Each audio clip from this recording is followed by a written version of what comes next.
जय महाराष्ट्र मित्रांनो, राज्यात पुन्हा एकदा महायुतीचे सरकार येण्यामध्ये मुख्यमंत्री लाडकी बहीण योजनेचा मोठा वाटा आहे।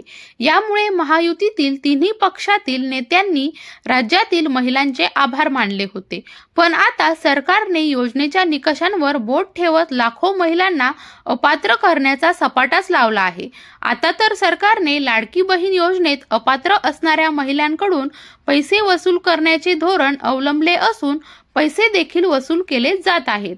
या योजनेतील निकषांचा थेट राज्यातील 20 लाख शेतकरी महिलांना फटका बसल्याचे समोर आले आहे। राज्य सरकारने आधी लाडक्या ठरवलेल्या महिला आता नावडत्या झाल्याची चर्चा शेतकऱ्यांमधून होताना दिसून येत आहे।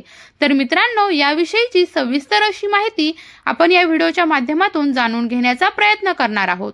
त्यामुळे व्हिडिओ नक्की शेवटपर्यंत पहा आणि आपल्या चॅनलवर पहिल्यांदाच आला असाल तर चॅनलला सबस्क्राइब करून घ्या, जेणेकरून अशाच प्रकारचे नवनवीन व्हिडिओ तुम्हाला या ठिकाणी भेटत राहतील। विधानसभेच्या आधी राज्यातील महायुती सरकारने मुख्यमंत्री लाडकी बहीण योजना सुरू केली होती। या योजनेतून 2 कोटींपेक्षा अधिक महिलांना 7,500 रुपये देण्यात आले होते। त्यावेळी विरोधकांनी ही योजना निवडणुकीसाठीच आहे, यानंतर बंद होईल असे म्हटले होते। तर निकषांच्या नावाखाली काटछाट केली जाईल अशी शक्यता वर्तवली जात होती। आता ही शक्यता सत्यात येत असून राज्य सरकारने 5 निकषांवर अर्जांची छाननी करणे सुरू केले आहे। यामुळे याच्या आधी ज्या लाडक्या बहिणी पात्र ठरल्या होत्या त्या जर निकषात बसल्या नाहीत तर त्या अपात्र ठरणार आहेत। लोकसभा निवडणुकीनंतर मध्य प्रदेश सरकारने लाडली बहना योजना सुरू केली, तेथे भाजपाला मोठे यश मिळाले। यानंतर तत्कालीन शिंदे सरकारने महाराष्ट्रात मुख्यमंत्री माझी लाडकी बहीण योजना आणली आणि महिलांना 1500 रुपये थेट खात्यावर देण्याची घोषणा केली।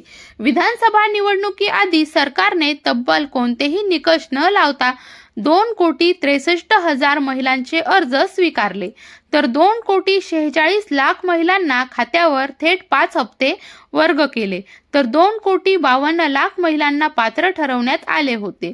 पण आचारसंहितेच्या कारणास्तव या योजनेचे हप्ते थांबवण्यात आले होते। पण आता पुन्हा एकदा पैसे वाटप करण्यास सुरुवात झाली असून डिसेंबर महिन्याचा हप्ता देखील देण्यात आला आहे। आज अखेर 21,600 कोटी रुपये लाडक्या बहिणींना देण्यात आले आहेत।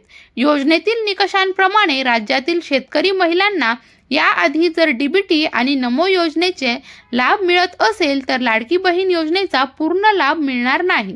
यामुळे राज्यातील 20 लाख शेतकरी महिलांच्या लाभात कपात होणार आहे। नमो शेतकरी महासन्मान योजनेअंतर्गत देण्यात येणाऱ्या वार्षिक 18,000 रुपयांऐवजी 12,000 रुपये देण्यात येणार आहे। राज्य सरकारने योजनेची घोषणा करण्याआधीच निकषांवर काम सुरू केल्याचे आता समोर येत आहे।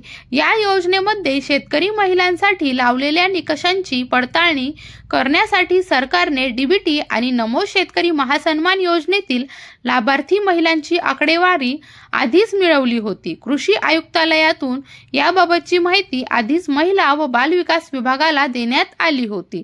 या माहितीप्रमाणे डीबीटी योजनेतील महिला अर्जदार 10,90,465 होत्या। यापैकी लाडकी बहीण योजनेसाठी 1,71,954 पात्र ठरल्या होत्या, तर नमो शेतकरी महासन्मान योजनेअंतर्गत वार्षिक 6,000 रुपये देण्यात येतात।